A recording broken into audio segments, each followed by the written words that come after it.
Ladies and gentlemen, welcome back to another episode, True Beast Podcast episode. What are we on? Muscle Bully episode 18. I'm your host, Zach Valentine, along with Roger Stout, CEO of Rogue Bully Camp, Stan Smith, CEO of X-Dog and Muscle Bully. And y'all already know, man, we turn the worst day of the week into the best day of the week. Hottest podcast in the bully game. Bringing everybody value, doing what we do. And we got one ready for y'all today. I'm trying to add everybody in. They should all be coming in momentarily. For those of y'all that don't know that's tuning in for the first time, if you see the question mark at the bottom of the screen, please put your question marks in the question mark box. It will, for only one, help us answer your questions. Two, it will enter you into the contest. We got one more coming. I wish I could just hit accept all. What's up? How we doing? What's going on, fellas? Yes, we can. Can you hear me? Good. I done hit the button like 3 times for Stan. But yeah, we should be good. He should be coming in. Bro. Except. Jeez, bro. I don't know what you did there, but that made your picture worse. There's like a light coming in, like washing you out completely. Oh, shit. There you go. Bro. You in the car? That's probably a little better, yeah. Yeah, you got to use the makeup mirror. Yeah. Yep.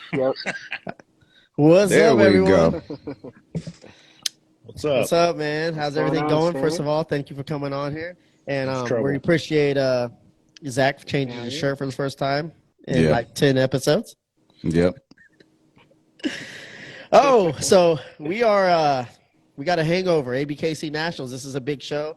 I'm interested in hearing what Roger has to ask as far as questions since he wasn't able to make it there. Zach, I wonder if he's going to ask the questions and state his opinions that we talk about behind scenes. It's going to be very interesting. And I'm excited to give away a bunch of products, man. And congratulations, Quincy. Holy shit. Yeah, big facts, first of all. Yeah, thanks, fellas. Thank you. I definitely Well, really Roger, appreciate Zach, that. when you guys started off, man, like, let's just throw him in the hot seat. Fuck it. My boy be ready to scorch somebody out the gate.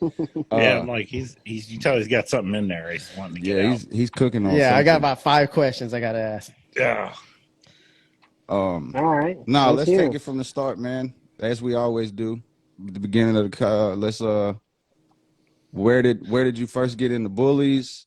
What was the mission? What's the vision? You know, that type of thing. Where did it all start for you?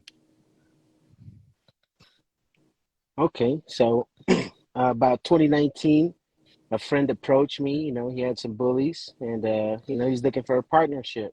You know, so we did a couple breedings. You know, it wasn't really worth nothing, to be honest. We breeding exotics, the pockets, and all type of shit.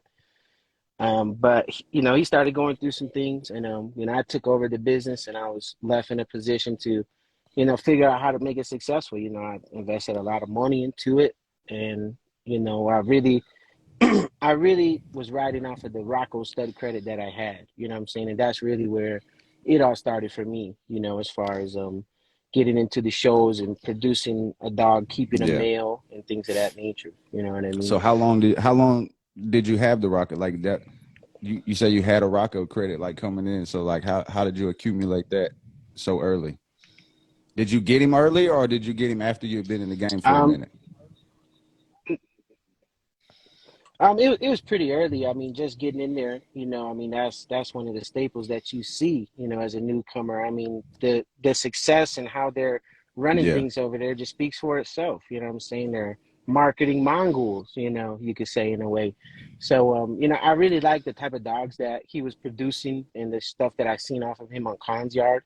And, even though it was 10K, I told my partner, shit, let's do it. I had the money. Let's do it because, you want to get into this to, treat it as a business investment. Let's do it. No more $500 credits. No Big more, boy shit, just random studs and things like that.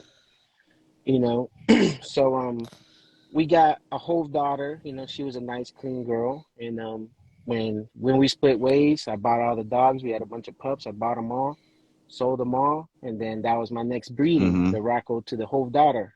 I see nobody did it before, so in my mind, I'm thinking, okay, you look at all the pedigrees, you look at Big Red, you look at Grim, you look at Poseidon, you see all these different combinations of Rocco to this other blood, and then you look to see the legacy that is built off of that. You know what I'm saying? Yeah. Basically, the one of ones. So, in my mind, that's how I was looking at it, and that's what I wrote off with.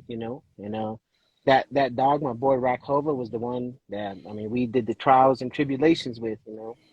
Went to plenty shows, learn how to handle, learn, really, really what the community is about. I took that boy with me everywhere, all over the country. So when you did that breeding with Rocco, how many pups came from that litter? Mm-hmm. 7. And you ended up keeping 7. just the one, or? Mm-hmm. Okay. No, we kept majority. We kept the basically co-owned everything out. I kept Rockhova and his sister, my girl Sabali. She ended up catching Pyometra her first heat. So, that was that was done, She got fixed. She was good. And I still had Grace, and I had Amora, who just had puppies with Luke Kane. Hey, wait. The other males, we MF placed Kane, them out. cuz, say it right. Yeah, cuz. Lou motherfucking King, man.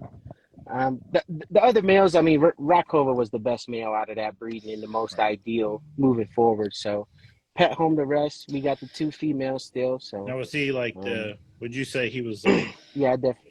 Was he the most most extreme of that litter, or was he the most balanced of the litter, or what made you decide to keep him?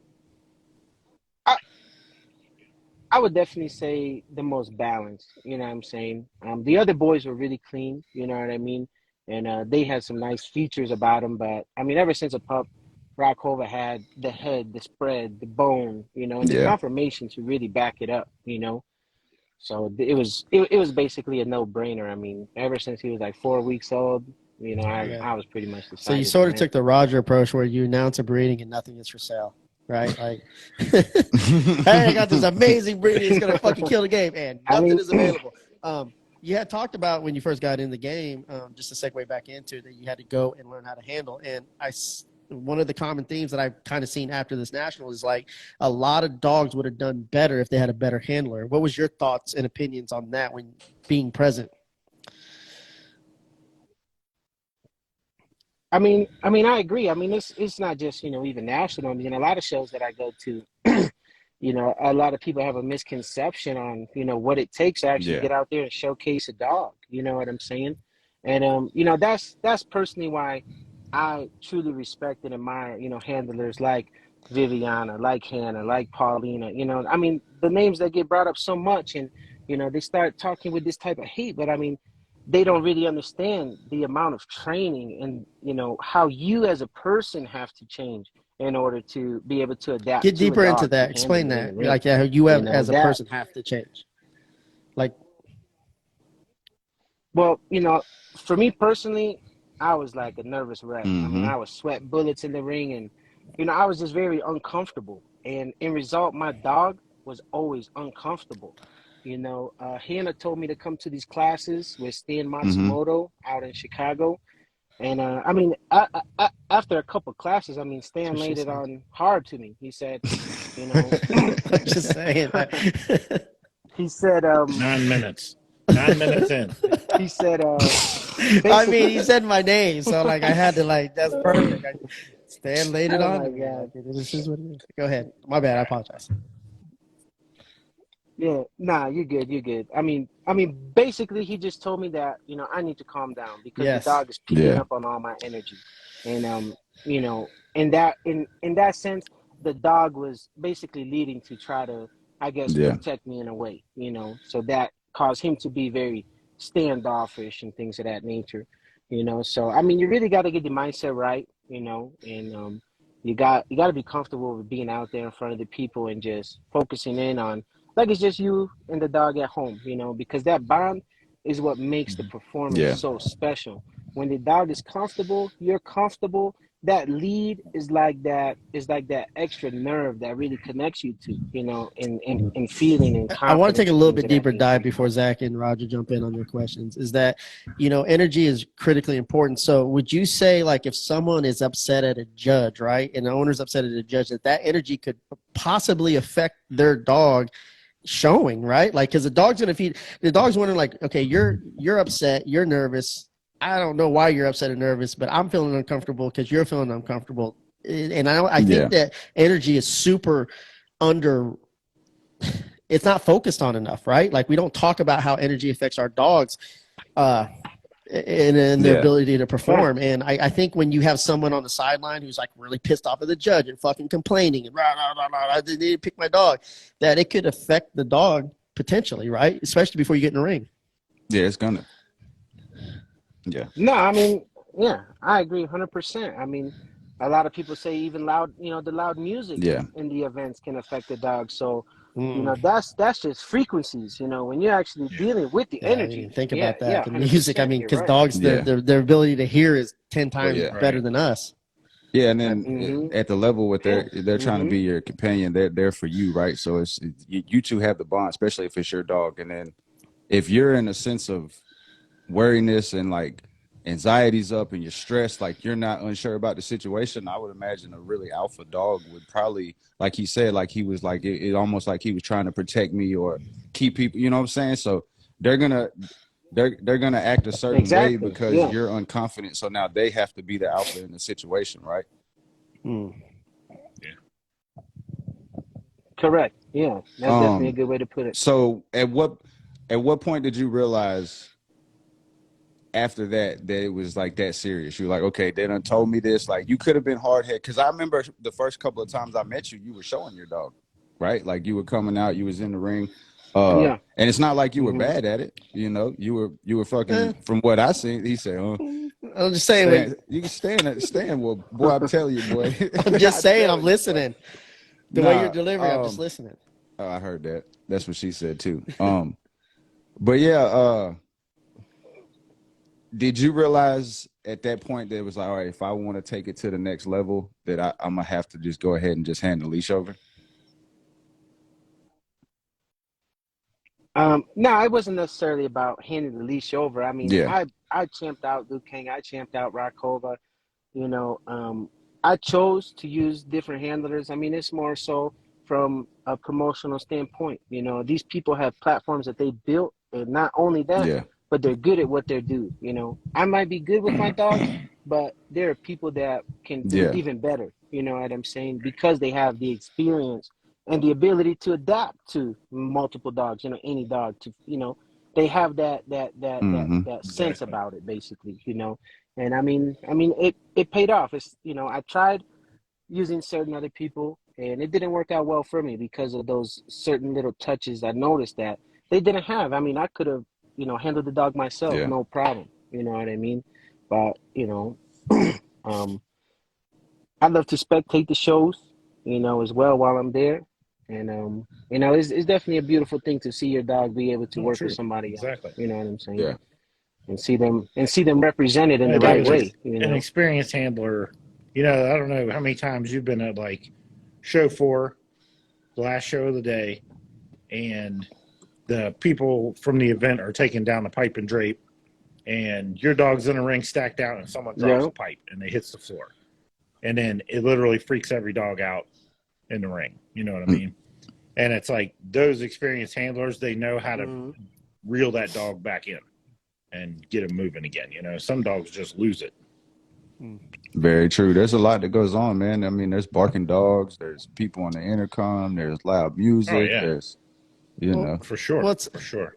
I think being an owner, I think that's very important, to be able to put your ego to the side and go, hey, okay, I got to do what's in the best interest in the success of this mission, right? And so if it means putting a better handler, a superior handler at the end of the leash, that's a leadership decision on the best interest of the dog and building your brand.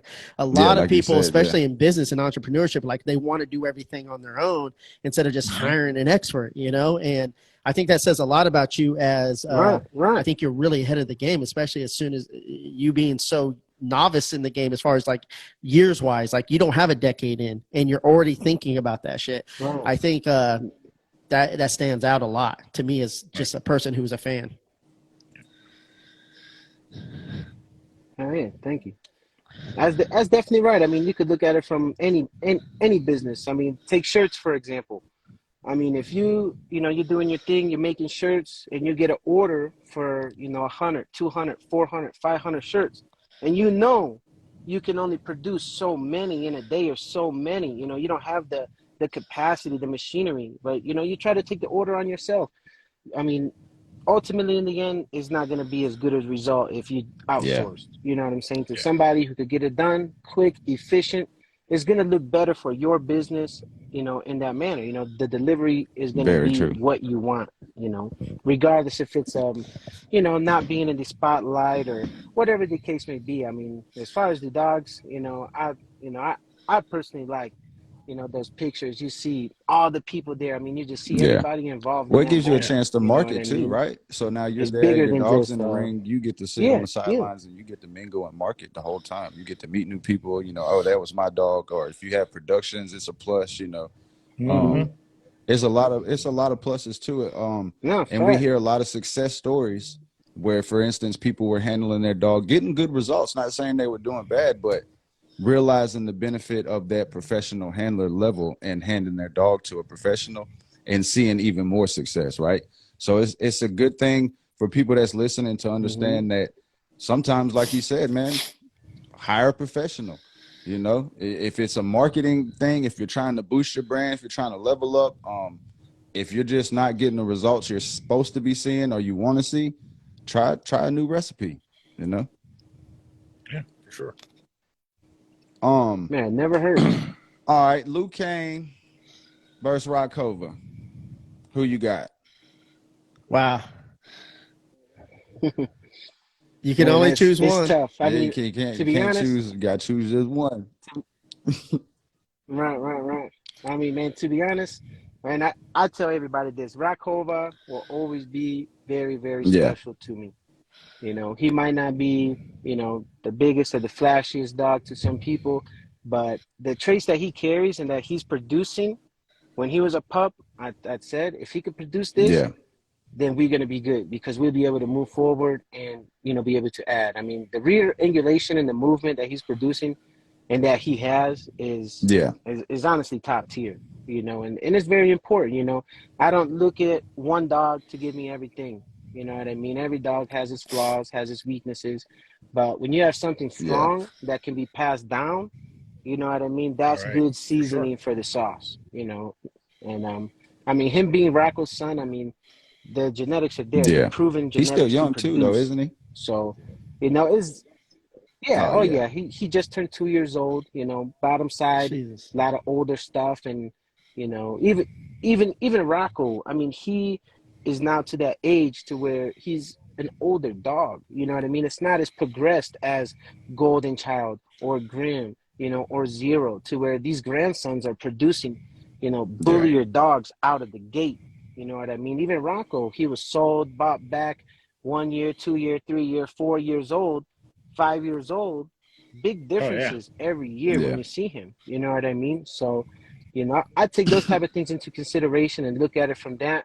And it definitely just leaves enough room pedigree wise to Mm-hmm. breed forward. You know what I'm saying? To incorporate some of these newer dogs, these up and coming Right. dogs that have the mass, that have that breed type. You know what I mean? Because there's definitely a lot of Mm-hmm. nice dogs out For there sure. coming up too. You know. So moving forward, do you have a breeding plan? I mean, you got your Rocco. You got anything like in your vision Mm-hmm. for the future? You say, I like to incorporate this in because of certain traits. Mm-hmm. Yeah, definitely. We've been working with, the Rakova breeding. We got Luke Kang, Yeah. Power Play Bullies Doom, and some more Rocco in there. Right now, we're doing the in-house back and forth. Um, I'm working Okay. with some of that weight and gold blood to keep the structure there. I really like how strong and consistent that line is. And some Samson. Gonna I definitely got you. incorporate Samson somehow, some way. So There's another common thing that's been going around. I've been watching a lot of lives and just watching different and reading different posts, and it says like no one wants to breed classics anymore. What's your thoughts on that? I mean, nobody really does. I mean, it's almost like But why do people you are think that is? ashamed, you know what I'm saying, or not awarded. I mean, I don't really know, to be honest. I mean, it could be maybe the collective as a whole is kind of push for more substance, more bullier dogs. There are definitely Yeah. some people who are stuck in their ways, you know, and that just aren't open-minded to incorporating some of these things. You know, they think it got to be, you know, just a very, very like perfect process or something like that, you know, to where one bad apple is going to ruin it all, you know. I don't know. You know, it's definitely from what I see, a lot of mixed You feel like opinions, that a lot of hurts mixed the breed sayings standard when it comes or to that. helps the breed standard? Um, it, in the long run, it's probably going to hurt it. I mean, I like that they're pushing for the classics to have more substance. You know what I'm saying? The representations of classics are improving. You know, it's not Yeah. like your Yeah. Amstaffs from, you know, 7 years ago. You know, so that's definitely a big part, because if the classic can still carry moderate bone and still have good breed type and the head pieces are there, like you look at, oh Yeah. yeah, Yeah. that's an American bully, regardless of the size. That's good. You know, that's definitely going to help the breed to stay identifiable. Yeah, I think. You know, I mean, my bitch is a classic. One of my bitches. I got one of every. Just I got a pocket. I got a standard. Fucking. But with my classic bitch, like Do you you have an said, XL? no, I don't have an XL. Oh, Sorry about that. just asking. But Give him time. no, I don't think it is. It's just too much dog for me, bro. It's too big. It's too big Yeah. for me. Hell, even the top It's just too big a dog. they are. Even if size it was a standard's too different, big. yeah. But like with my classic, I use her for her structure, right? Like her top line, her rear, and I'm bringing her to Right. bigger, more extreme style dogs. Still clean dogs, right? But more head, more bone, everything else that they want to see in the ring now. But I think a classic, if you use it right, is useful. Is very useful. Especially with the problem we see with the rears nowadays, right? Like it's such a bad thing to go to. Like where can you go? So Right. a lot of times that's the only place you really can go to get it is pull it from a classic bitch, right? Well, it But depends. as long, I mean, Ooh. honestly, if you look back, like when we first started, because I think we started about the same time. yeah, The classic female at that Yeah. time was a smooth dog. yeah, Like she didn't have any mass. It was a Nope. straight smooth dog. So Yeah. if you had a dog with bone, the last thing you were going to do is breed it to a classic. But today's classic is a little more cut, a little more defined. They have a little bit more mass. So, and I think that's Yeah. part of what the pushback is. We got people that have been breeding classics for years, even back to when they were considered standards, yeah, and they don't want to progress the dog. They want to keep Nah. breeding the same dog they've always bred. Right. more But- terrier style. Right. But now Yeah. you got dogs getting moved out of the Right. standard class into the classic class because we've kind of redefined what the standard is. Yeah, yeah, Right. I mean, that's Right. selective breeding, though. I mean, I definitely feel like a lot of people want the here and now. You know, they want the results now versus, you know, those few generations of making those top picks that have the traits, you know, that have that little bit more of this, little bit more of that. Oh, they're reproducing it. Great. We're going to line it up Right. this way and keep on getting that. You know what I'm saying? So, I mean, let's say 10 years, you know, definitely keeping the classics around, improving on the standards of what a classic should be. It should be beneficial. No Sure. doubt. For sure. Let's scroll through some of these questions while we Yeah, got we got a boatload of them. Yeah, I this see a seems couple to be popping up.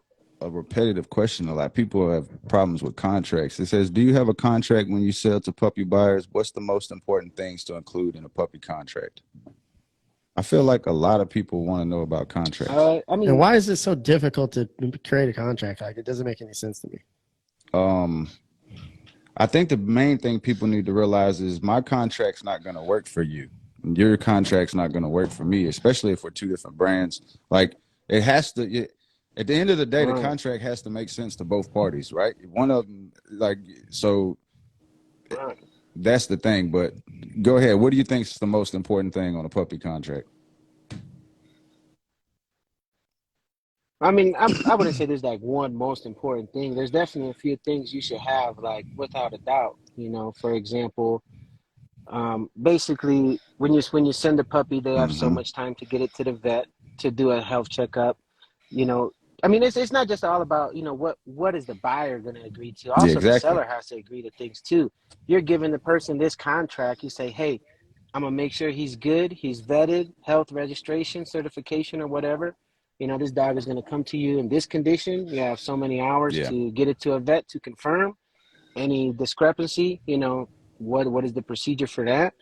I definitely always include for the dog not to be used for any type of like Right. fighting, or if it's a pet home, not to be bred, things of that nature. Just like Zach said, I mean, it's I every think, deal is different, with the approach that both you and regardless. Roger have, as far as just being really selective, not really needing to get rid of the pups, but you guys breed to your vision. Most importantly, first and foremost, right? Hmm. It gives you a leverage to be able to control that. I think where there comes problems is when people run into money issues and they're trying to make a quick buck, so they'll settle for certain things, and Right. then they get rid of the pup, and then it's just like, okay, now there's issues, and they'll say, okay, well, hopefully we'll roll the dice and there won't be issues, but they're rolling dice at the end of the day. Right. I could be wrong. For sure. Yeah, you got to be. Yeah, I mean, you got to be selective on who Yeah. you sell the dog to as well. It's not just the first person that comes with money. I tell a lot of people you should have a website, have a form, have them fill out the form. Get information about them, Yeah. talk to them on the phone. And just use common sense to kind of evaluate the situation. If somebody's living in an apartment and they're kind of spontaneous, they want to get a puppy, then they want to get in a dog, get a puppy, and they don't, they're, oh, I'm getting a new job, I'm waiting for this paycheck, this and that. I mean, not to be judgmental or anything, but it's a good chance that the dog could end up not being able Yeah. to live with the Yeah. person anymore. Yeah. That's Which in the contract, for somebody who's willing to agree to it, you should always put that yeah. I you're the don't care. first Well, person that's to one. That's contact. one thing we're gonna If have there's to a agree to problem with that. disagree You know on what I'm because it's saying? gonna be in my contract. If you, for any chance, can't keep the dog no more, it comes in. We'll figure out the money situation or whatever. But before anything, the dog's coming back to me. Right. Yeah. No, I agree 100%. Yeah, If that, I and agree. That's because, what I but was a lot of saying. Yeah. breeders, if they're selling for money, they don't want the dog back. You know what I mean? But Yeah. That's the problem, right? yeah. No, They probably either have already never. spent the money, they can't refund it, they don't want Right. the dog back. Hmm. So now it just becomes a problem, and then the contract gets voided, and we see the drama on Facebook or Right. Instagram, and it is what it is. Three So Right. dimensional bullies. Go ahead, And Stan. no, with winning comes a lot of responsibilities, and with winning, and now that you're winning, you kind of been under a little bit the radar, and now you're starting to make some big noise. What's your approach to that? Because you're gonna have people eventually may not spread the right truths about Quincy online. They may set some rumors about you. right. I think there's been enough mistakes being made that someone like you, who's kind of young into the game and it's eventually going to be a heavy hitter, how do you plan on approaching that? Because winning, man, comes with a lot of responsibilities. For sure. For sure. Success definitely does. Winning definitely does. Um, you know, f- First and foremost, one thing always got to keep straight forward in the mind is, I mean, you can't care what anybody else thinks, because to let someone else's opinion drive your choices, to make you emotional, to act out of emotion, is always going to be detrimental to yourself. So that's first and foremost. I see a lot of the drama that goes on. Like you say, there's been enough mistakes made to where you could pay attention and Yeah. learn just by sitting back and watching, which is, what I've been doing the whole time. You know, um, it is a transition stepping into that next phase. To not, I guess, feel like that little guy no more. You know what I'm saying? To not feel like that, and to really accept the role and the responsibility. You know, um, so I mean, I don't really have, I guess, a specific approach, but just not letting when it does come, not letting that get to me because there are things that we've done that are just undeniable, and you could look out and you see the opinions, and you have you have the opinions of trusted people who are genuine and things of that nature. That's really all you need is a strong support system and patience. I mean, obviously, it's obvious looking at Yes, you. exactly, Like, that too. it took you. You had that patience. You knew that, hey, I'm going to produce this dog. I got to wait. I got to see what it turns into. I can't unload a bunch of puppies at 8 weeks and just take a, guess at whatever. But no, you've actually had that patience. A lot of people just lack the patience. Yeah, for sure. And definitely feel like that stems into, just a lot of people doing it for money, and then end up making mistakes, selling dogs they shouldn't have that you hear the could have stories changed all their the life, time. Man, I let one go. For real. I feel like every breeder does it, but it'll happen too. Like even we all make bad picks too, I mean, right? Like it's not just sometimes, but majority of the time, you're right. By the time the puppy's 6 weeks, they already got lock-ins. They know they're sold. You know what I'm saying? Yeah. But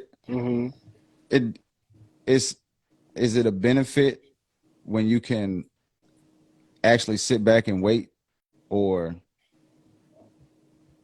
that they don't realize that time that they're just like, oh man, I gotta hurry up and get it, could be that detrimental, right? Could be a life-changing dog. Like you change your whole life and you just let it walk away.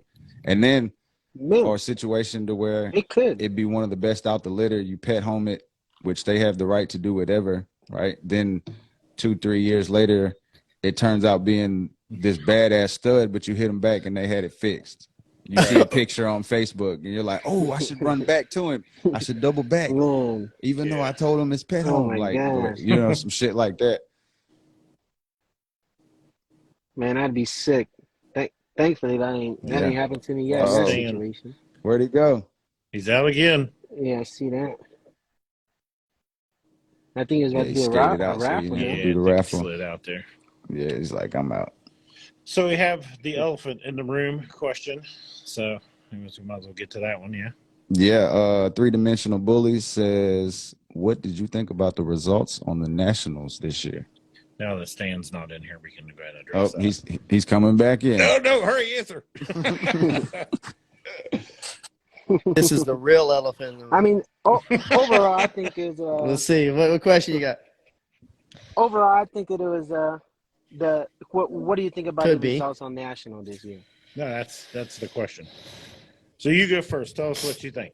Yeah. Like, I guess an overall picture, classes and like the show in general. Okay. What did you think the result was like? I definitely think it was overall for the most part, good, spot on.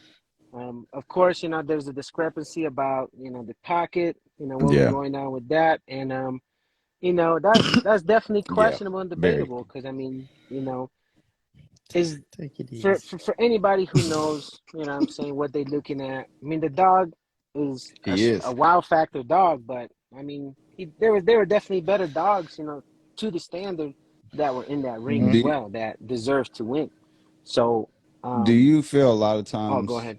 Which I mean, it is the job of the handler, right? Like to hide the flaw and stack the dog and do what it's supposed to do. But sometimes I think that misperception and that word is used so. It's like you can't use that in every situation. Like you can't justify the leg being so cowhawk that it's almost turned completely out. You can't oh, it's a bad angle. Like, no, this is like for real. Again, one of them situations where it's like the proof was in the pudding. Like that dog, he's nice from the front, like you said, but we'd all be jackasses to sit here and lie and be like, nah, bro, he was nice. That's the only thing about nationals I've seen that I was like, wow. I didn't see the XL class, so I don't know what the drama is about in that. I seen a bunch of, I seen a bunch of people posting mad. Like I think the whole XL community right now is just kind of beat up because they're like coming at them. They're like, hey, y'all got to do better. We need better XLs, and I just think a lot of people's feathers are ruffled behind it. I mean, that's the same thing going on with the classic community though too. You know, it's just the truth. You know what I mean? It's just the truth. But not to veer off the topic though. I feel like all the cuts that were made were really nice. You know, it was a lot of beautiful dogs in that final lineup of the grand champion, and out of these classes, like 20 plus dogs, man. You know, I like the pick for the female grand champion. That was a nice pick. And of course, bro, zero deserved to Yeah. win that one, in my opinion. They worked their ass off all year, and I mean, That bro, was one of the it's just that was one of the undeniable, next bro. questions. You know what I Thoughts mean? on?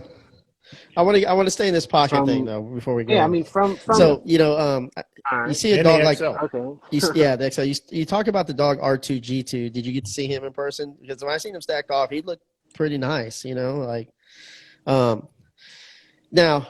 I yeah, I just seen watched the live R2G2. literally right before I got on here, and Bashar had actually said that he loves R2G2. He's going to use him. It's the first time he ever seen a dog since 2014 that he would ever go outside of his yard. What are your thoughts about going outside of your yard, and are you there yet, to where you feel like you don't have to go outside your yard? Because it seems like some of the big players in the game feel like they don't have to go outside the yard, or they do, they keep it very, very secretive. Right. Me personally, it's a mix of both. You know, my productions are Yeah. finally older now. You know, and the next waves are getting older, almost ready to breed. My main focus was getting the boys' productions. You know, seeing what they could produce, using them myself first, and from the rest of the options we have in camp to go from there as far as maybe which to pair them up, Yeah. if it would even be a good pairing anymore. You know. Um, for me personally, it's definitely gonna be a little while until I don't Well, have to go out the yard. no, go ahead. Sorry, But I didn't mean to I'll interrupt go you. ahead. Oh no, I was gonna say there are some dogs that I do plan to incorporate and use, to Well, I bring know into the this yard. really weighs So heavy on, basically, the Roger and Zach's heart right now. Like, if you were the judge, who would you have picked to win the pocket class? Oh, We'll see. Like outside looking in, who would you have oh picked? man, Who was your favorite? And it doesn't mean that the winner didn't deserve to win, right? Because that's based off of judges, whatever is in hand right there. But we all sit on the sideline and we go, "Man, I wouldn't have selected that dog. I would have selected this other dog." Like if you feel like comfortable enough, I don't want to like put you in a bad yeah, position. right. Nah, there were a couple of dogs I liked in particular.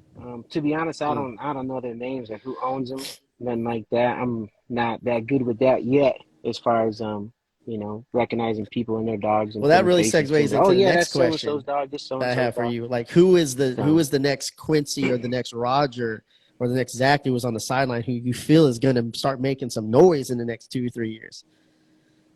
Did you see anybody stand out like that? Like, God damn, these people got some talented dogs. They could be a problem, or as far as competition wise in the next few years, because people sit on the sideline. I've watched you. I've watched Roger. Like, one of the reasons that I met Roger, I've seen. I sat on the sideline. I saw Precious and what she did, and I was like, oh, he's going to be a problem. I got to get to know this person. right. If there wasn't anybody because you were so focused, I completely Just understand. right. Right.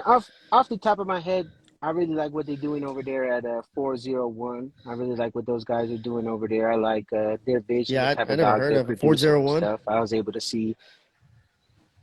Yeah, that's Randy, Doug, Gotcha. and a few other people and stuff.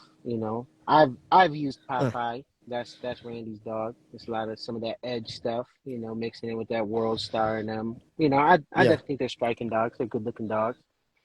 But yeah, at the Yeah. You show, tunnel I was vision, really right? in tune. yeah, You know what I'm saying? Tunnel Just vision, focusing on the like show. So, exactly. there are definitely a lot of people. Even in other breeds, I'm saying that I feel like they're doing really great jobs out there. They may not be the biggest, but the guys with Smokey and the guys with Chris White's Eve, those Frenchies. I really like those Frenchies. They're doing really good with them. makes sense. Yeah. All right, I somebody's think got as to ask the far hard as questions, Yeah.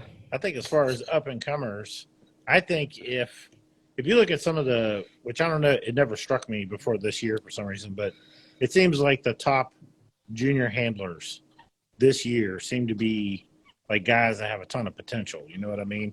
But like, I feel like if those guys get a good dog in their hand, they're going to be a problem. You know, because they're dedicated to the process. Sure. Very much so. And I've noticed from last year to this year, the amount of junior handlers that were out was extremely more, which is dope. Like, I see more and more youth getting involved, which is really, really tight. Yeah. Yeah. Yeah, that is definitely supposed to be like a like a family type of event, you know, family type of environment. So that's definitely nice. You know, that boy Preston has been handling the hell out of some dogs. He's been going crazy. Yeah, Preston, he's been crazy. But I think it's I think it's him and what's the other kid's name? Isaiah. Yeah. Isaiah. I think it's their last year. Yeah. Isaiah too. Yep. Is yeah, last I've been year's seeing juniors? him for a minute. Yeah, I think they're really? like 17. Yeah. Those two guys right there. Okay. I mean, if they get a really good dog, we're in trouble. You know, because they're gonna be able to hit the shows and really get it done. Sure. But as far as the dogs go, I guess on a class by class basis, do you feel like the breed is still progressing? Do you feel like there was an improvement from 21 to 22? You know, if you look at the dogs in those classes, do you feel like there was an improvement overall? Mm-hmm. Yeah, I would definitely say so. You know, I wouldn't say it's like a slight improvement, but I wouldn't say it's a massive improvement either, though.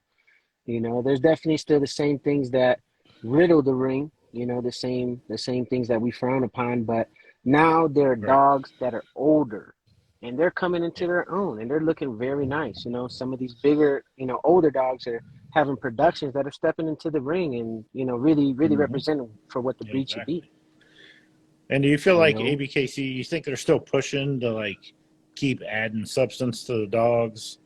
Or, you know, last couple of interviews we've seen with Dave, you know, he really brings up that headpiece a lot. It really brings up that bone and mass. I feel like they're still pushing to say, hey, we need you to keep adding to these dogs. Don't don't concentrate on just refining this dog, but keep adding to the dog. Oh, we got a winner. Who we got down there? Yeah. Probably. Who we got? Who's the winner down there?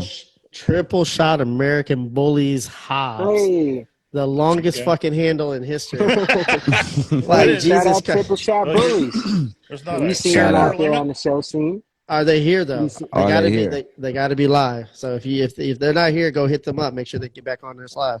Yeah, they gotta be live and we'll spin the wheel and tell you what you win. We got one. All right, so this is how it works, people. We got one wheel that spins the name. Then we call you out. If you're here, then we go to the next wheel. The next wheel will spin and tell you what you win.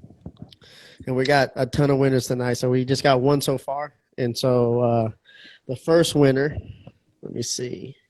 There he is. All right. Is that the one? Yeah, he's here. Is that the one? Yeah, he's here. They're here. All right. Let's find out what the man wins. So let's So I got a question, and I want to get into this question. We got a bunch of questions in here, but I want to get into the question. So last year it was Blue versus Zero, right? And Blue ended up taking it. And this year we didn't know if David was actually going to show up. Like we didn't, it was kind of like an underground thing. We didn't know. Yeah. Then he finally makes an announcement he's going to show up. What do you felt was the biggest difference this year that gave Zero the competitive edge to take the show compared to last year? Mm-hmm. I would definitely say Zero's matured. How he has matured has been really great over this last year. Yeah. Blue came looking freaking phenomenal. I mean, honestly, bro, I was biting my nails, bro. I didn't know which way it was gonna go when it came down to it. I'm so serious. I'm so serious because they both for so much substance they moved really well, bro. You know what I mean? And that's very very important. Like I feel like people overlook that sometimes, because it's not easy for a big dog to gate at that speed. You know what I'm saying?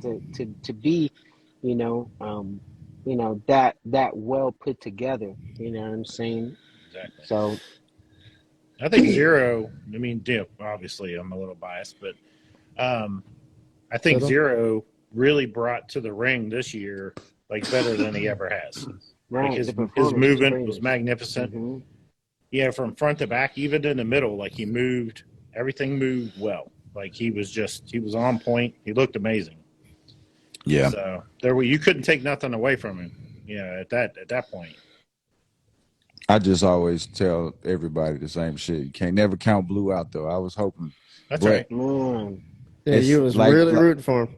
I was, man. That's my boy. But I like both dogs. Like I told Stan, it's a hard, like that's like Quincy said, man. When you put, because those are right now, them two dogs are the pinnacle, right? Like when you say who's the top two best standard American bullies, you would mention Blue and Zero, right? Right. That's still active, actually showing. So Right. it's like when you put them side by side, it's. How long do you think? This is a question for all you guys. How long do you think it is when we're going to see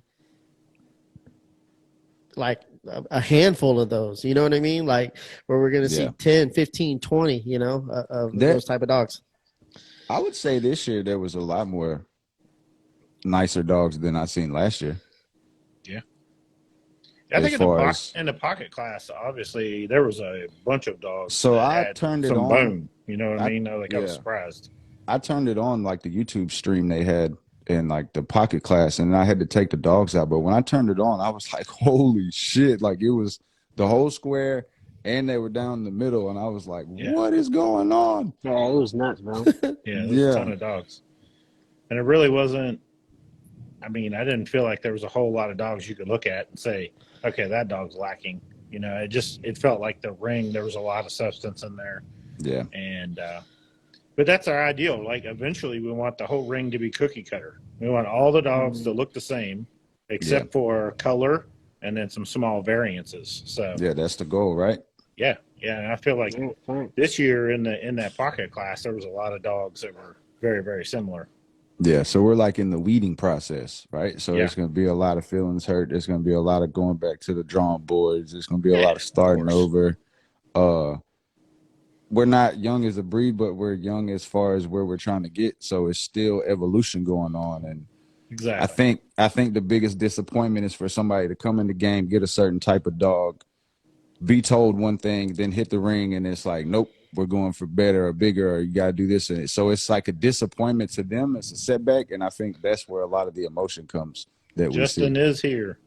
He's here? Yeah. I think if like this is 22 and if you're breeding for 23, you're going to get your ass kicked at 23. Like you need to start breeding for what the dog will look like in 26.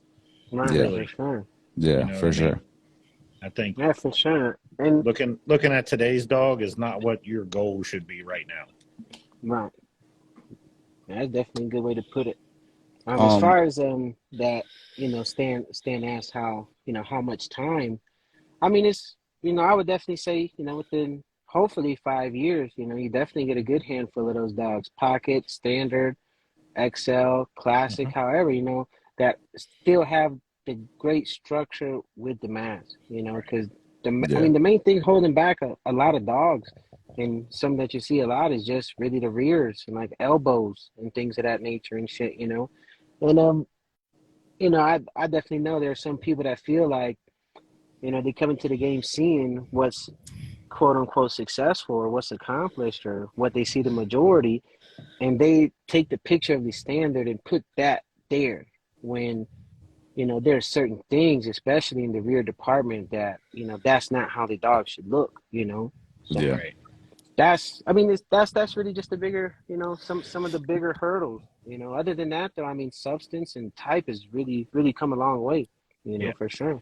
So do you feel like people should accept, I wouldn't say less necessarily, but because I've seen this conversation online again, is like like people saying stop shooting for the zeros and the blues because you're not going to get it. Like just be happy with something somewhere in that range. You know what I mean? I mean, do you feel like I feel like you should be shooting for those top dogs. Right. I mean, because they're the minority right now, but eventually they will be the majority. Right.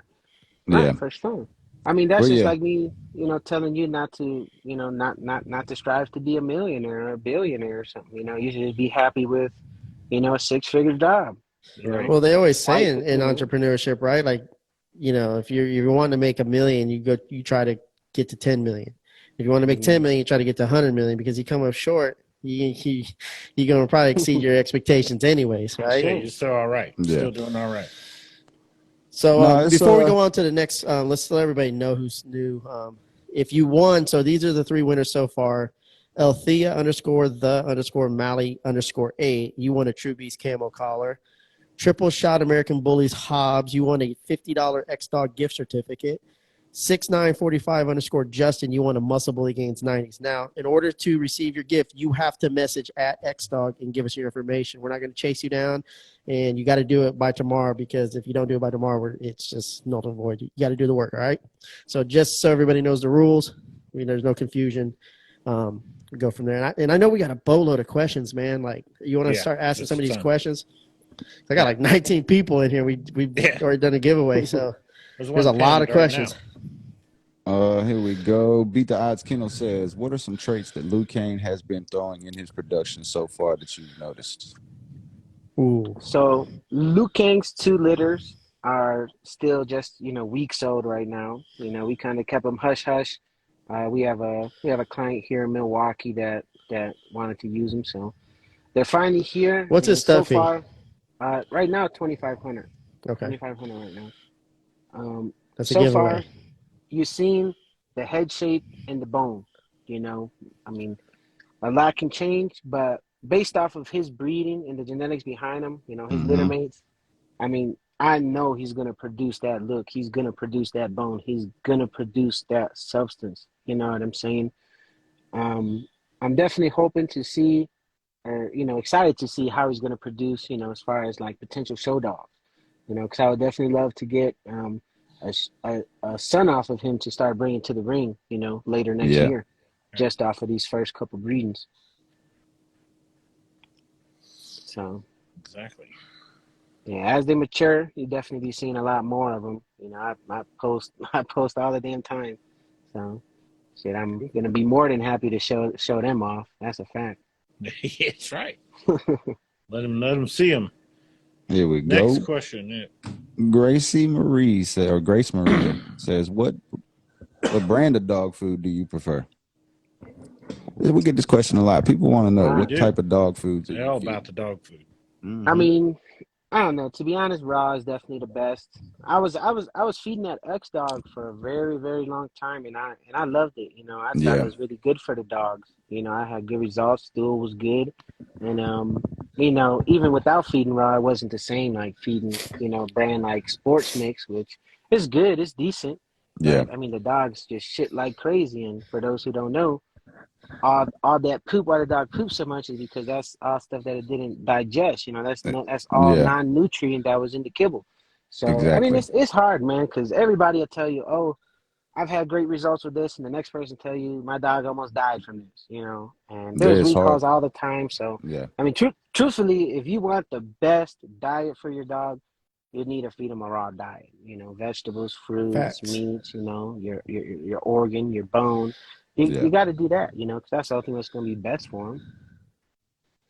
Yeah, that's absolutely what separates. We talk about it all the time on this podcast, is that what is the individual owner willing to do to get that 1% competitive advantage, Mm-hmm. And, it's just like, it's almost like NASCAR, like we're at a point where it's kind of like, who's going to get their car to go 1 mile an hour faster or have a little bit better wind resistance, and it's just insane.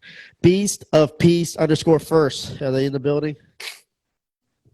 Say it one more time. Beast of Peace _first. All right, let's go to the next question. We'll just wait. Give them some time. If you have questions, please put them in the question box. There's a ton of questions we got to ask in the question box. So if you want your question answered, please put them in the question box. Luther Cole says, how do you determine to sell them as a pet home dog? That's a good question. It definitely takes hanging on to them for a little while. For some people, certain things are acceptable. For me, bad bites and stuff, sometimes they correct themselves, but I mean, you definitely get situations to where you know it's not going to correct itself. You know, you get, Yeah. really, really rat-looking dog or, really bulldogish. High rears are pretty, easily detectable, angulation, things like that. Yeah. I mean, if you don't know how the blood grows, if you don't know the dogs behind the dogs, then it's going to be hard to determine, So definitely, I mean, at the very least, once you get a couple generations in, you've had a couple, if you had time to see dogs hit 1, 2 years old that you've produced, you'll be able to see what you like and what you don't like and the similarities when you breed them moving forward. So, terrierness, lack of top skull, things of that nature, you're able to see, by 8 to 12, 16 weeks. Yeah, for sure. Really, so many questions, bro. There we go. So if you have a litter and there's like 7 of them, right? And you know for sure this one is your one, you love it. This is the one. Are you just pet homing the rest? Or are you going to try to see if maybe there's some other ones that are going to kind of make the cut too? Well, in like my process of learning and going through that motion of, taking my past experience, letting dogs mature, and then moving forward, seeing it again, I definitely gear towards companion homes because I mean, Right. it's the God, the honest truth. I mean, in this, you need companion homes. Right. Not every dog is going to be sold to a breeder. I mean, you're going to end up like those people selling people dreams. Oh, I got this dog from so and so, and Yeah. everybody knows it's a pet home dog. They taking it to the show, Yeah. wondering why they only got a 3rd place or didn't place at all. Shit. Right. So, Beast of Peace said here. Okay, Roger, you may know this question. Because Zero came out of a litter, what, 14? 12, I think it was. 12. It was a 13, lot. it was high. something It was like a that. lot. When did Sam know Zero was the one he's going to keep? Do you know? You know what? We've had that conversation before, and I can't remember how old Zero was.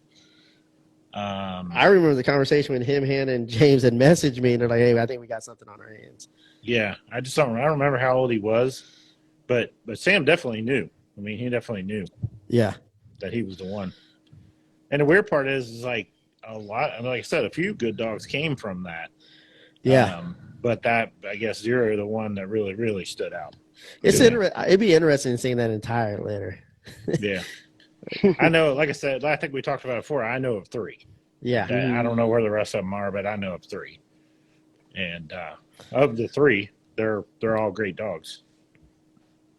Yeah, I've seen one. I've seen one of the brothers. He was pretty nice. I liked him. Yeah, I can't remember the black one. What's his name? Ain't it Sully or something like that, ain't it? I can't remember, but he's a nice dog. Yeah, he's a real nice dog. In your guys' opinion, just based off all your experiences and stuff, who do you think is the best dynamic duo, like littermate studs out of a litter in history? You know what I mean? Like studs? Yeah, like 2 dogs that just really just cleaned the house. There's always been that one dog that stood out, right? But has there ever been like littermates where you're like, they just stood, like both of them, like really? Like both of them are hard. Yeah, I mean, I remember when it was Kai and Little Row back in the day. Like that was really old school shit. But like, has there been hitters like that? Like, right. Two that come to the top of my mind. Forgive me if I'm mistaken, but Block and Brim, if I believe they're littermate brothers, and I've seen pups off Block. And they look nice. He's throwing some nice shit. What is it? Frankie the Freak and Luca Brasi? Okay. Off of Lucky Luciano. They're Lucky Sons. I think they're both pockets, I believe. They were pretty fire. Yeah. I mean, it's you look hard. at even like, I think like a dog like Block, like that Tyler has, is like really underrated dog. You just outshined by Brim, like in Block is a nice dog, And I mean, he's producing nice, bro. He can definitely be a very, very great tool for him. Yeah, he definitely can. I just see his photos. I'm like, damn, he looks nice. It's like being Kevin Garnett, and then Shaq shows up. Wow. Right? Like you're like, yeah, I'm the best, I'm the center, I'm the biggest dude in the room, and then Shaq shows up. And it's like Block. It's like you know what I'm saying? It's like, fuck, bro, big bro's here. Shit. Right, for real. But he is nice So- though. I've seen pictures that he's posted before, and it's like, damn, bro, Mhm. that's a nice dog. Yeah. What other Shit, I questions mean- we got? Let's This is a see. boatload, man. Yep. Border Collies, FG Border Collie says, do you fully health test the breed and stock, including joints? Why or why not? Yeah, I mean, definitely that should be something everybody should do, you know. Now, a lot of people, they probably not gonna like the results because, I mean, Yeah. it's definitely a problem. You know, it definitely is a problem. But yeah, we definitely try to do all the health testing that we can. I feel like that's always one of those questions that somebody brings up just to kind of like plug in to try hate or some shit, you know? Yeah, for sure. I mean, man, Hey, there are well, a lot of people that don't, man. There are a lot of Yeah. people that don't, man. There are a Yeah. lot of people Right. It that should be do, done, you yeah. know? I But mean, I just, mean- you know, it's the fact that so many people don't really makes it hard for people that are so like so adamant and will only use a dog that is tested and things of that nature. Like that yeah. makes the process so much slower. Like I don't think that maybe just because you have results that don't pass with the flying colors 100% will make it to the point to where it still can't be a good tool. If you at least know, you know, where the ratings are at, you Yeah. better pair them up. You know, the Yeah. more information, the better with anything. Yeah. The more you Yeah. know, the better. Eliminating you know? factors. For real. Exactly. And I mean, to what degree when people call you or message you and want to lock in your studs, sorry, what percentage of people actually ask you about your DNA tests or anything like that? Do you get a lot of people ask you? Honestly, not many. To be honest, not many. Yeah. Yeah. That's my experience too. Mhm. Yeah. We test every one of our dogs and we have that data available, Right. you know, but it seems like it's for our purpose. Like very Right. rarely, maybe 1 in 30 ask us for DNA results. Mhm. Honestly, bro, there are a lot more companionship homes people that ask questions like that versus breeding. Yeah, breeders exactly. or, Right. things of that nature. Yeah, exactly. Because they want to buy a dog for their kid and they don't want it to Right. keel over on them in 2 years. Exactly. You know what I mean? That's So right. they want to buy a healthy dog. And then you got people that are just trying to buy a dog, get $1. So as long as they can get it to 2 years and breed it a couple times. Look, Mumu has found her way back to the room. She in here again? Again, he's been Hey, you got busted these in. things called locks, man. Like you can, it's just a little. Yeah. Even that old No school more one locked looked like doors. the hook, you just hook the door Yeah, closed. I guess I could lock it. Of course, the room starts on fire, then you're in trouble. Mumu. You can't get out. Yeah, I agree, Big Daddies. I definitely agree. Big Daddy's Bullhouse. Yeah. So, triple shot American Bullies Hobbs asks, how long did you handle your dog before you let someone else show them for you? Honestly, it wasn't until like this show in Oklahoma that was like the first time. Or no, that was the second time I sent Luke King out with somebody, but the first time I didn't have a good experience. But so November 12th, up until that point was like the first time that I really had Hannah handle one of my boys. I sent one of my classic females out before, where just because I wasn't able to attend the show. But yeah, for Luke King, that was his first time being handled by somebody else and getting all the success he did. And from there I was like, why not? They have a really good bond, him and Hannah. They have a really, really good bond. Rescue Shep says, what are your thoughts on pre-made raw brands such as Darwin's or Raw Fed K9? To be honest, I'm not too familiar with them, to be honest. So I can't even really give an opinion like that. I mean, the better. I think if ones are complete and balanced, and they don't cause your dog the pretzels, then you should use those over kibble. I'm making a shirt. I'm branding it. Yeah, Stan will definitely be the man to answer that type of question for sure. Yeah, I mean, complete and balanced raw is just the best, and pre-made is probably second best, or it could be best. Like some of it's really affordable, a lot more affordable, and it's a lot less risky than just jumping into trying to create your own raw for your dog. Because balancing bone and organ is a fucking nightmare at times. Yeah, it's not fucking easy, man, for real. Like I learned this week about just two different types. Like my dogs do well on like smelt, just the fish smelt, but they don't do very well on mackerel. It's just too oily for them, or there's just there's too high in magnesium or something, where it's just like the the poop just didn't come out right at all. It was very different, you know. And Best of odds kennels. Oh, my bad. I didn't know you. No. He says if he could improve any traits on both of his studs, what would it be? Shit for Hova, you know, just like many dogs, you know, you just want to see more oomph.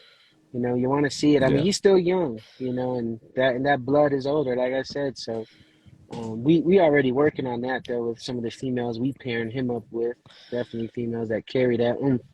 So hopefully, the end of next year, early 24, you know, that'll come into fruition too. Explain to the audience what oomph is, because like I don't think they know Oh, what it is. Like Zach doesn't really know. okay. Right. I mean, Yeah, like I'm white. bone and like some, that Yeah. deep barrel chest, the rib cage. You Yeah. know what I'm saying? Maturity Rockover's a almost in a way, like where you're just they start manning up. yeah, yeah. Yeah. You know, I mean, Yeah. you see it Let's in a lot of these newer dogs. I mean, the barrel chest, man. yeah. I'm an absolute sucker for that. That's so, it's just so Mhm. alluring. You know. Yeah. Yeah. Let's talk about the rib cage. There's something, I mean, me and Stan had a conversation and I told him I wanted to come to one of his studs because of the fact of Okay. Can you I say that see a a little lot of different? I see a lot of my dogs will have they got nice heads, they got nice front, everything's good in the front, everything's good in the rear, but the thickness down all the way Yeah. through them, it just seems like the blood, it just doesn't push it that way. It's more of a Yeah, for tighter sure. look through the rib cage, but I kind of want that thicker substance all the way through. Yeah, I agree. And sometimes that narrowness can make a dog look a little bit longer than what it really is Yeah, because the shoulders are wider, the yeah, rear is wide and popping and stuff like that. So I mean, really for Hove, I mean that's like the main thing. You know, could do minor improvements on head shape and things of that nature, but Luke Kang probably just a little more refined details. Uh, just like an angulation maybe. Because I'm in love with Rockover's rear. You know, to me that's like superior all day. You know, all day, all day. And if I could literally just smush the two together, that would be great for me. Literally. Ace, the duplicate chain, Bully Gods, Winnie, Amstaff Dad asks, what type of conditioning program do you have? For conditioning, Yeah, and we how use important is that to you? I guess I'll take a deeper dive. How important is that to you to prepare for a show like Nationals? it's definitely very important. For Hova, I mean, he came up on the spring pole. You know, he's an Yeah. absolute sucker for it. You know, he loves the yeah, flirt pole, spring pole, throw the damn vest on him. I really want to get one of those parachutes because that I looks really got you, nice, that man. resistance I'm gonna training. send you. I'm gonna send you some. Just you Oh won. shit, That's a gift from me to you, man. I got you. that's love. Yeah, that's love. But things like that, long walks is. I hear a lot of people, they use that really good. But for me, I love the spring pole and the flirt pole. Yeah. Um, and A lot of it people use treadmills too. I remember when Marco Suarez used to take I think it was Paco. He used to walk him like 3 miles on the treadmill every day, and yeah, some of his other dogs like that. Like conditioning is a big factor, man. A dog can get exhausted at the end of the day. It's not just yeah, based on physical appearance. Conditioning is one thing as far as physical look, but conditioning as far as endurance wise, I think it's a separator. It's that 1% yeah. thing that could win you a championship. Well, yeah, in no, the for ring, real. sometimes it takes a little, especially when it's a big class, you're going to be in there for a minute, And being there for a Yep. while, Yeah, dogs gonna start. You see it all the time. Dogs start breathing heavy as hell. Then when they got to the yeah, last one around, or it's their turn to come gate, they're not at their 100%. Mm. Shit, yeah, Rock Hova, man, that boy can go on the spring pole for hours, bro. As soon as he turned the year, I let him really go at it, and I mean, bro, it's hard to get him to stop. I yeah. mean, he'll sit there and literally hang on it for an hour Yeah, he's straight. gonna love the parachute, man. I got a dog that's like Mhm. that about a ball, and he'll just Mhm. go, go, go, go. And with the Yeah. parachute, man, Yeah. That's how Luke King is. He couple loves good that. passes, bro. It'll take him down, but he just wants to keep going and keep going and keep going. I'm like, no, we got to stop, bro. But it's you get them certain dogs, man, that just get that drive like that, and it's a release to them. It's a mental Mhm. game too, so it's That's good for great. him. is good to build a bond with the dog too. You know, Yeah. you gotta do other shit with your dog to just stack them up, throw them in the kennel, take some pics. You know what I'm saying? I mean, you gotta for real be their companion. You know, take them with you, build that bond. You know, learn all the commands and however you want them to tick and work, or you know what I'm saying. You have your own little procedure when it's time to get right or get serious or to find that release. You know, so. Faithlin11 says, "Do you prefer males or females?" Well, let's not get too personal, you know. Um, I'm just saying. Yeah, no. I I mean, mean, everybody's goal is to produce that badass stud. But what's even more important is to produce that badass female. What is the saying? Behind every great man is an even better woman, even greater woman. Yeah. told you So, that. I mean, it's definitely I mean, I don't lean one way or the other, but females are very, very important because they're gonna give you that male Right. that you want. So, Yeah. So And do I you think keep females hidden? Yeah. You got some nah, over there hidden? not yet.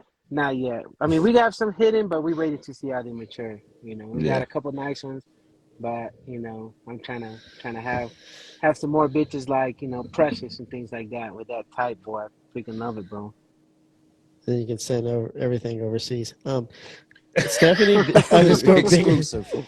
I had to calm down fucking Zach for like a month. He just Hater. when he found out that fucking Roger was sending all his dog precious offspring overseas, he was fucking pissed. Hey man, hey He man. was fucking heated. Stephanie's got to be in the building. I would assume she's in the building. Yeah, she had a question I asked earlier.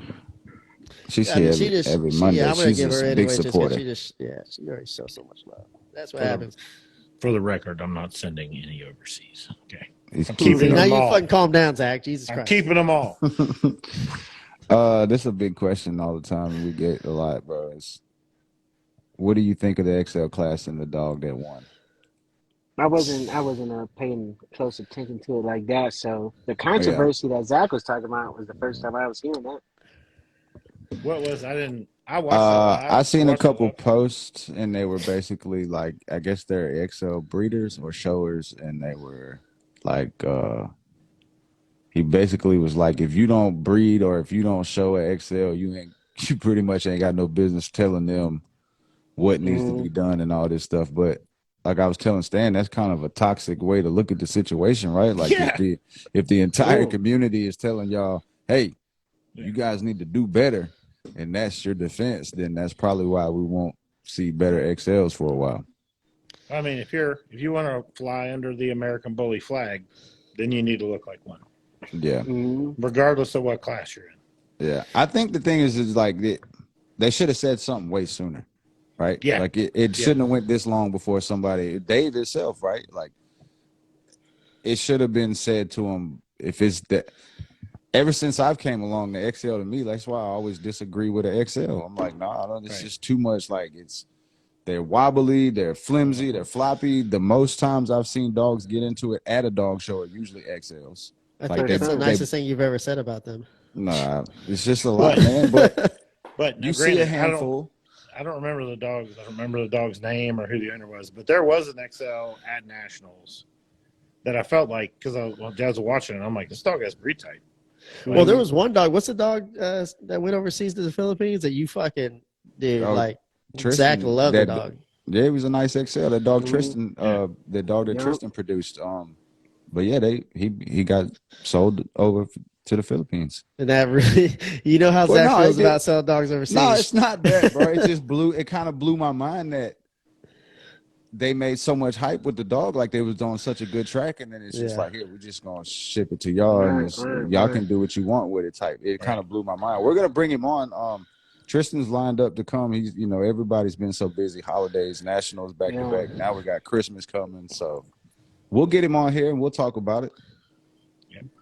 There is this Tri-XL. I'm not sure if he was at the Nationals event, but I seen him out in Shawnee, Oklahoma on November 12th.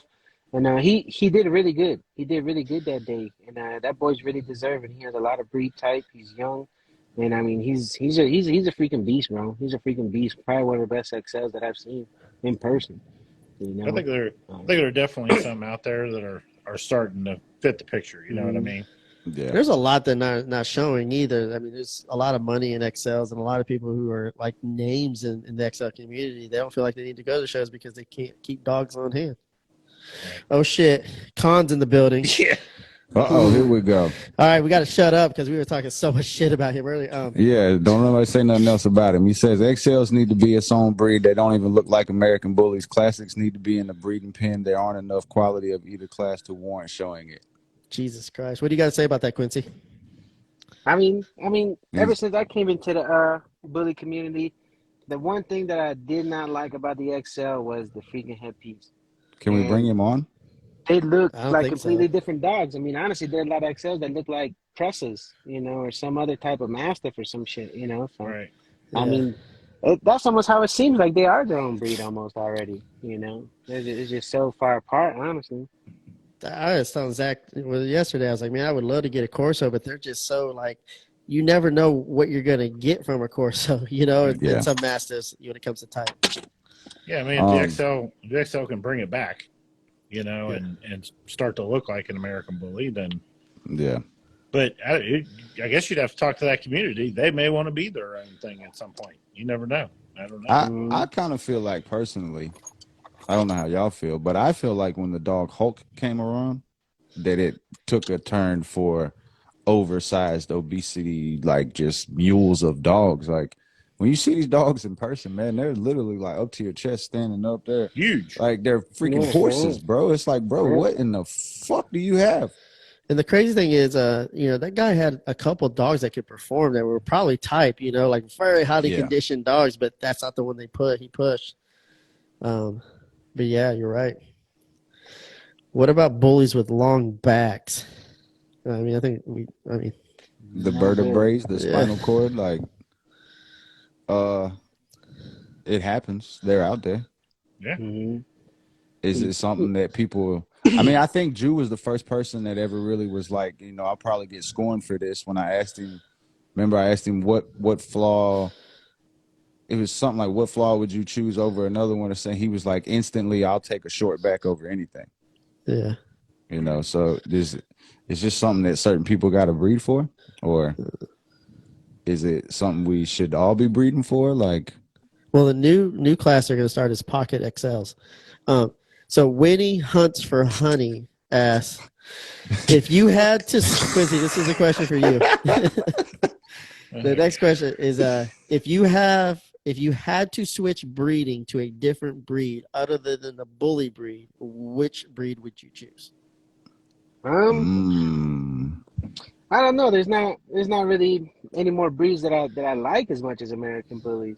I mean, I absolutely love the temperaments and the companionship of the American Bully. I grew up with pit bulls, and we had a couple accident litters and stuff, but it was a fun process and shit. Yeah. And now to see a more docile, exaggerated, pit bull, that freaking headpiece, the bone, and they're just big old teddy bears. I mean, for me personally, that's what I like. Now, maybe if I was, if I wanted to go out hunting or some shit, maybe, that'd be different. But personally, there probably wouldn't be one. Maybe a Frenchie. You but said that. Nope. I don't know. Nope, that's in the bully breed. Yeah. Here we go. Oh, y'all done fired him up tonight. The standard American Bully should when he starts caps locking. When you caps lock, it's a wrap. Yeah. Well, the thing about it that's is, a fact too, though. What do you say? A dog with short legs. Good. I'm gonna read it real quick. The standard American Bully should not have a short back. I don't care what anyone say. Medium is best for the breed. The movement will be reflected on a dog with a super short back. Exactly. Sometimes short back is kind of too weird. Sometimes right. It curves off. Right. Yeah, I mean that's when the proportions ain't right. Then Yeah. Yeah, if it's proportional, but having a short back and short legs, the dog's not going to move well.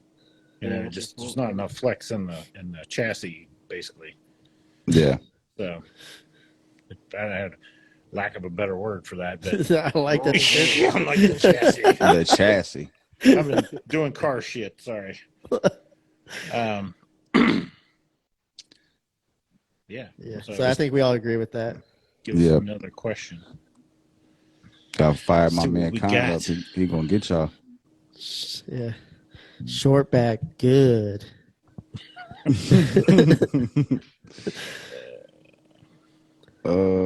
They said, what's the hardest part of owning a bully breed?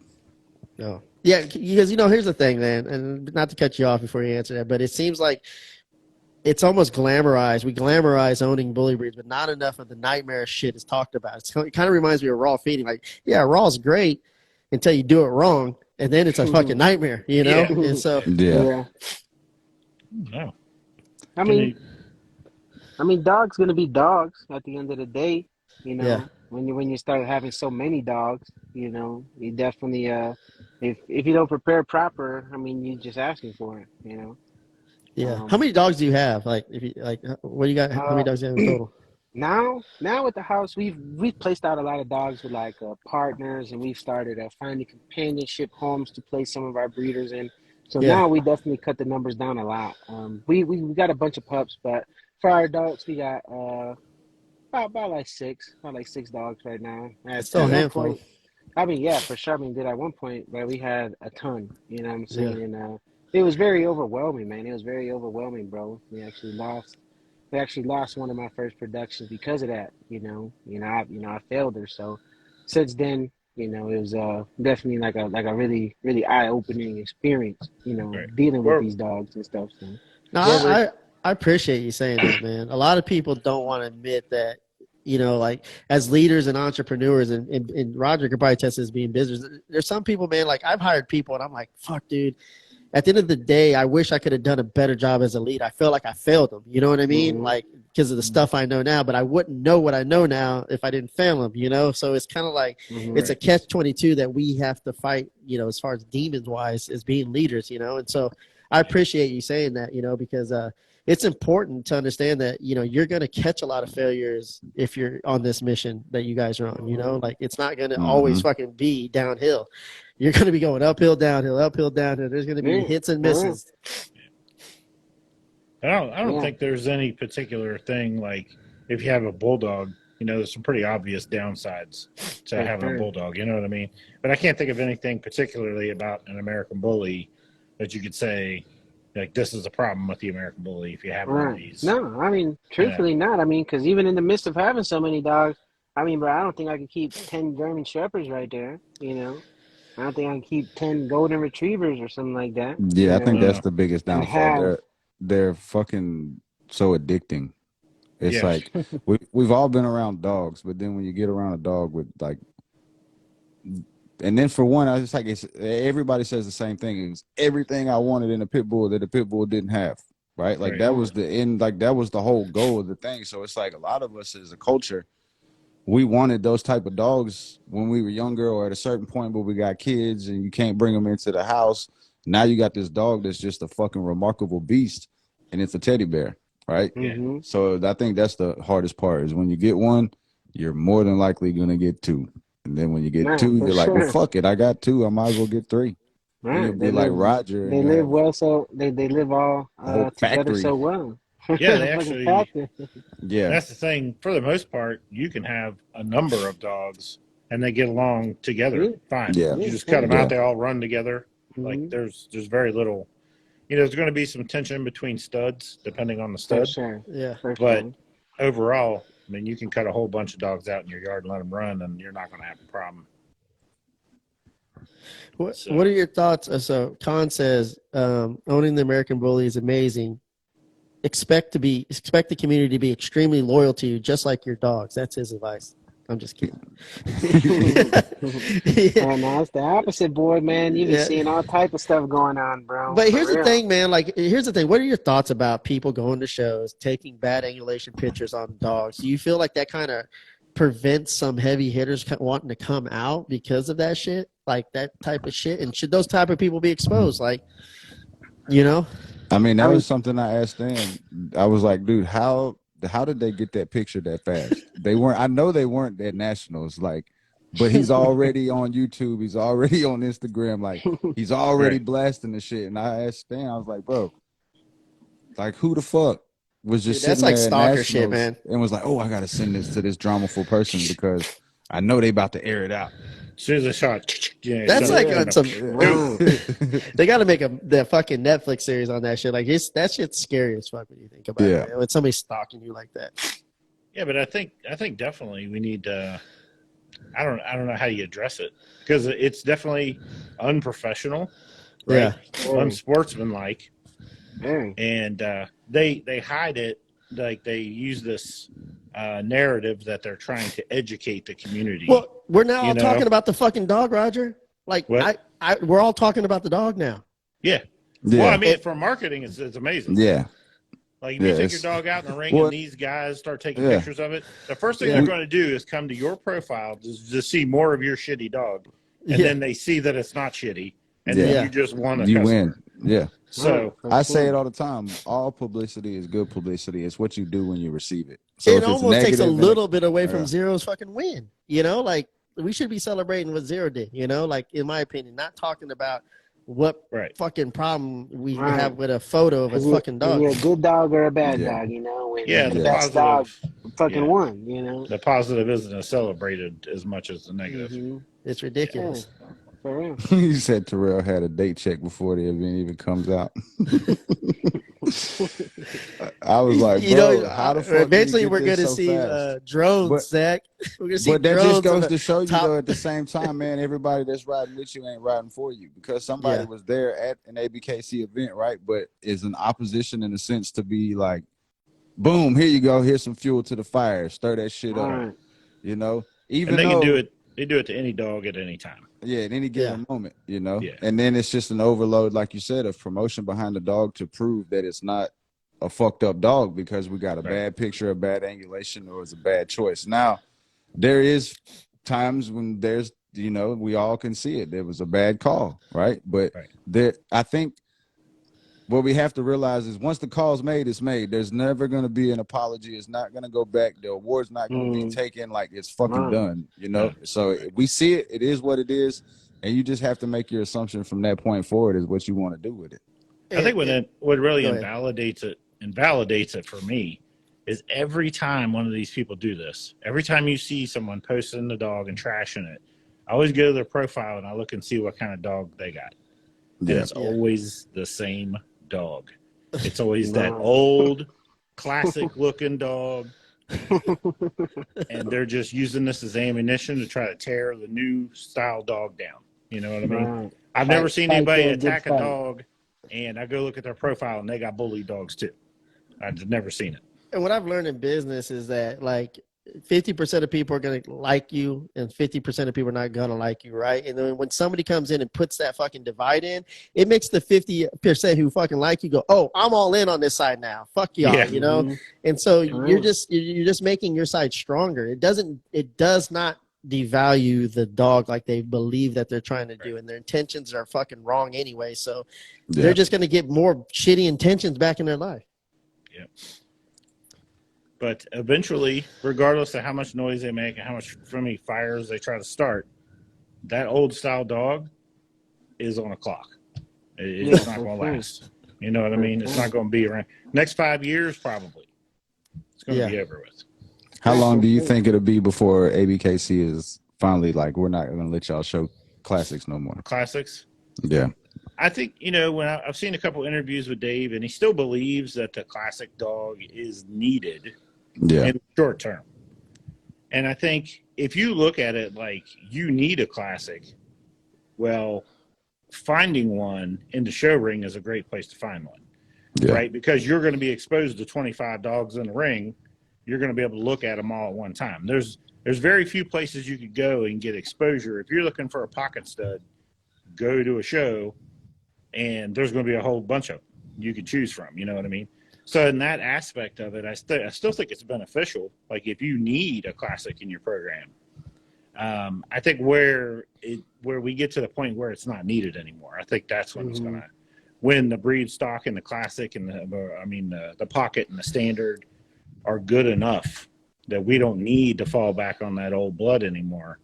Then I think they'll probably have been eliminated. We got any final questions we can knock out? No, we pretty much hit them all, man. We're an hour and a half in on this one. This is a good one. Well, Yeah. Quincy, man, again, sure, for man, sure. Fine. you know, the whole point about this podcast is we want to bring people who bring massive value to the community, and we feel that you're one of those. I mean, you are like one of those future stars that we believe is going to be a valuable asset to the breed, and we're huge fans over here, and we cannot thank you enough for coming on the show, man, for real. Yeah, Man, thank you, for man. sure. That's fucking humbling, man, for real. You know, I definitely appreciate the invite, fellas. Yeah. It's been my pleasure, seriously. Shit, And we Hey, definitely man. got to have you YouTube. back on, man, in 2023 Hell for yeah, sure. hell yeah, Yeah, man. do it again. Yep. Hell yeah, man. Keep Yeah, pushing. let me Keep know. pushing. Where Love what can you're people doing. find you outside of just here? Yeah, man. Let them know, bro, because Shit, it's man, you can go straight to the website, triartbullies.com. Add me on Facebook, follow me on Facebook, Quincy Hendrix, or yes, sir. try_art_bullies here on Instagram. So either Be way, sure you'll to be able follow to him, get in man. contact with me. Yeah, Yeah, y'all make sure see y'all me at a tap show in. or something. For sure. Yeah, the whole goal, man, is just to build a competitive network amongst us, man. The whole goal is to be surrounded by people who carry stronger attributes in certain areas in our lives than other people. And, you know, we keep pounding this pavement here on this podcast, man. We're going to continue to build these networks, and we're going to open up the minds, man. And that's the whole point is like, you know, like Zach had said, man, deep down inside, man, you know, people are competitive. We want to win, Yeah. you know. Yeah. We might be rooting for certain dogs and shit, but at the end of the day, when two people are standing and it's 1-2, somebody's got to lose, and that Yeah. you know, I feel like that can fuel the fire to growth, you know, especially if you're competitive. And Hell yeah. we're hoping. I mean, I believe that you have the mindset and the vision and the stock and the resources to be going after a national championship soon in the future, man. Man, that's crazy to hear, but man, I definitely believe so too, man. Thank you. Yes, sir. Well, That type of recognition is powerful, bro. For real. hell yeah, man. Zach, Rogers, any last words? Oh, that's it, See you, y'all. True gentlemen. Beast Podcast, Muscle Bully, episode 18. We're signing out. I'll let y'all, man. All right.